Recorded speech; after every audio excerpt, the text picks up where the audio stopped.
Nagari di Minangkabau.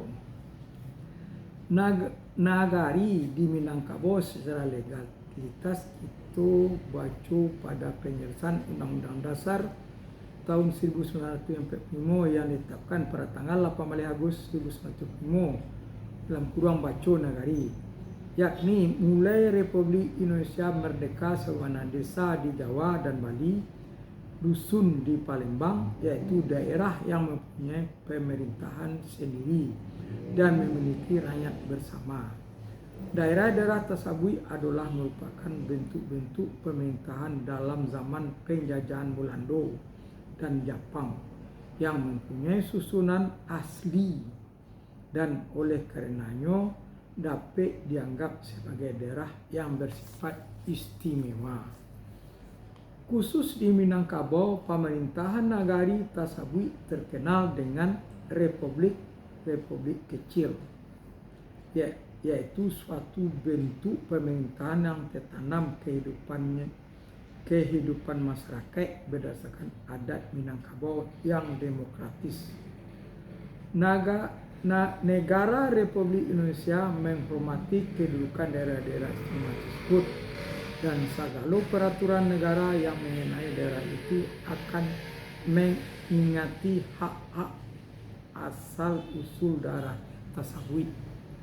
Setelah Indonesia merdeka, pemerintahan nagari ini tetap berlanjut yang mendapat legalitas Undang-Undang 1945, yaitu setingkat di bawah camat. Akan tetapi sudah banyak dipengaruhi oleh pemerintahan yang lebih atas sesuai dengan liku-liku dan malang melintangnya pemerintahan secara umum di Indonesia, seperti yang terjadi di tahun 1980-an, di mana waktu itu pemerintahan nagari berubah menjadi pemerintahan desa dengan keluarnya Undang-Undang Nomor 5 Tahun 1979 tentang desa. Sumatera Barat memilih jorong, korong, dalam kurang pecahan dari nagari. Dalam satu nagari ada beberapa jorong atau korong, titik kurang, yang ditetapkan menjadi desa, sehingga terjadilah pemerintahan desa pada kabupaten dan pemerintahan kelurahan pada kota. Seharusnya menurut Undang-Undang Nomor 5 Tahun 1979 tersebut, yang menjadi desa adalah nagari dalam kurang pasal 35 ayat 1 Undang-Undang Nomor 5 Tahun 1979 titik kurang, mungkin karena dipicu oleh keinginan untuk mendapatkan bentuk desa lebih banyak, lalu dikorbankan nagari sebagai satuan masyarakat hukum, dan jorong atau korong tidaklah merupakan kesatuan masyarakat dan tidak pula mengurus rumah tangga sendiri. Sedangkan definisi desa menurut Undang-Undang Nomor 5 Tahun 79 tersebut adalah kesatuan masyarakat hukum adat. Maksudnya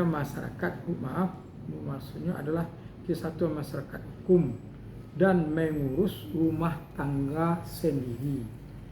Syukurlah sekarang nagari sudah kembali kepada posisi semula yang ada dalam kabupaten, akan tetapi nagari dalam kota masih terperangkap dalam pemerintahan kelurahan, dan namun nagari dalam kota hilang dan dalam posisi pemerintahan. Sedangkan nagari dalam kota sekurangnya jumlahnya jauh lebih banyak bila dibandingkan pada waktu tahun 1980-an dulu, yang disebabkan oleh banyaknya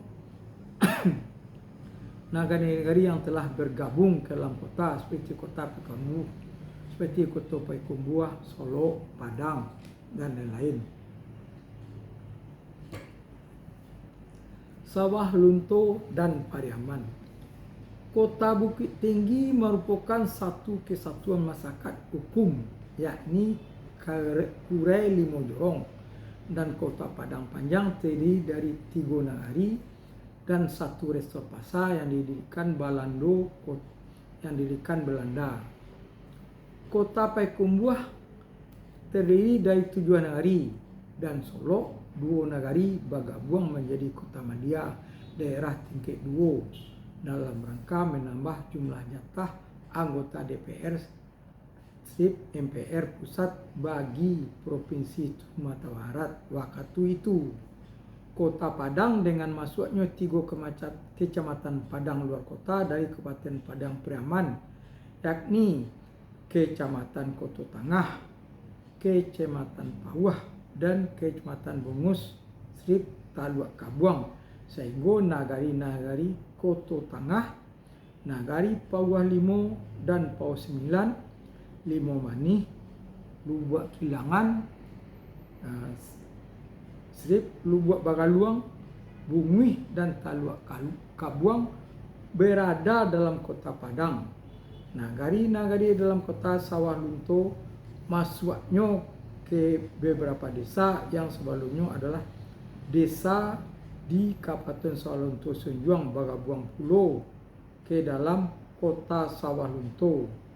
Sedangkan desa tersebut juga bagian nagari-nagari di sekitar Kota Sawah Lunto tersebut seperti Nagari Talawi dan Silungkang, Kota Pariaman yang dulu hanyalah sebagai ibu kota Padang Pariaman.